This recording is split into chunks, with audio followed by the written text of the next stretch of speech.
Religious tensions in Bangladesh are reaching alarming levels, with minorities bearing the brunt of increasing violence and discrimination.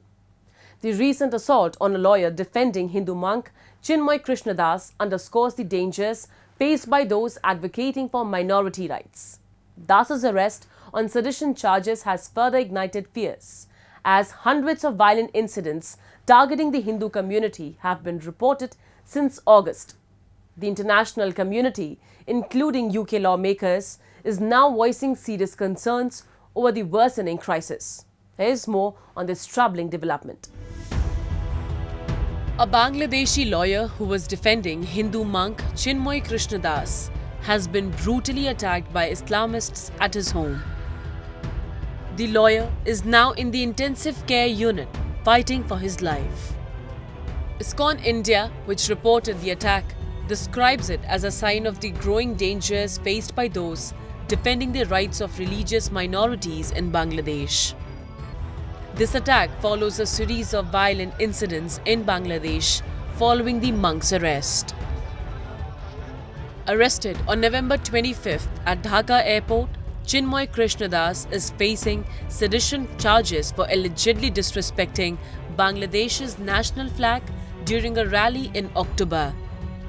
According to reports, lawyers denied appearing for him during the bail hearing in a court. The charges and his arrest have sparked controversy and fear for the safety of religious minorities in the country.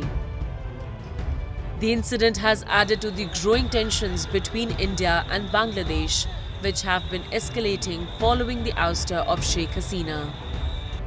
While India has raised concerns over the situation, the international community is beginning to condemn the violence.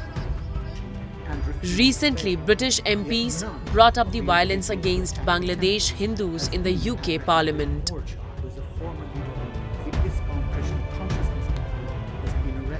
Since the fall of the previous government in August of this year, Bangladesh has seen more than 2,000 incidents of violence, most of which have been targeted against the minority Hindu community.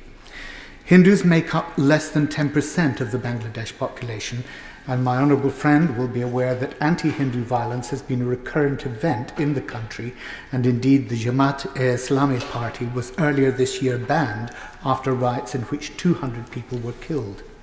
But whilst Bangladesh no longer has the secular constitution of 1971 and became an Islamic state in 1988, there are nonetheless supposed to be protections for minority religions under Articles 28, 39 and others of the constitution. These appear not to be being enforced.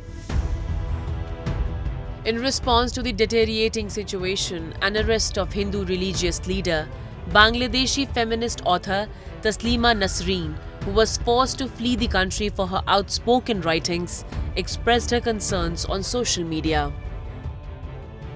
She pointed out the double standards in the country's approach to flags, highlighting how the placement of the saffron flag above the Bangladeshi flag is deemed treasonous, while the flag of the extremist group Hizb ut-Tahrir, when placed above national flag, is considered patriotic. Meanwhile, protests against the treatment of minorities in Bangladesh are being held across India, drawing attention to the growing repression. UK MP Priti Patel has called for the British Parliament to outline its engagement with Bangladesh on this critical issue.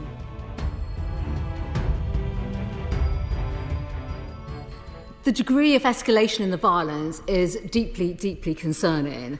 And what we are witnessing now is just uncontrolled violence in many quarters. And we are now watching with horror and shock as further violence is spread in Bangladesh. And all our thoughts in this House are most definitely with the diaspora community here and those who are affected in Bangladesh. These are deeply disturbing reports.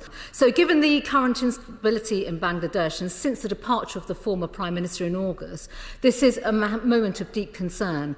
Many governments are condemning the violence and calling for peace and law and order to be restored. So I welcome the comments from the Minister, but I must emphasise that all efforts must be taken now. As international pressure mounts, The situation in Bangladesh remains tense, with religious minorities facing an increasingly hostile environment. The attacks and arrests are a stark reminder of the dangerous climate for those advocating for religious freedom and human rights in the country.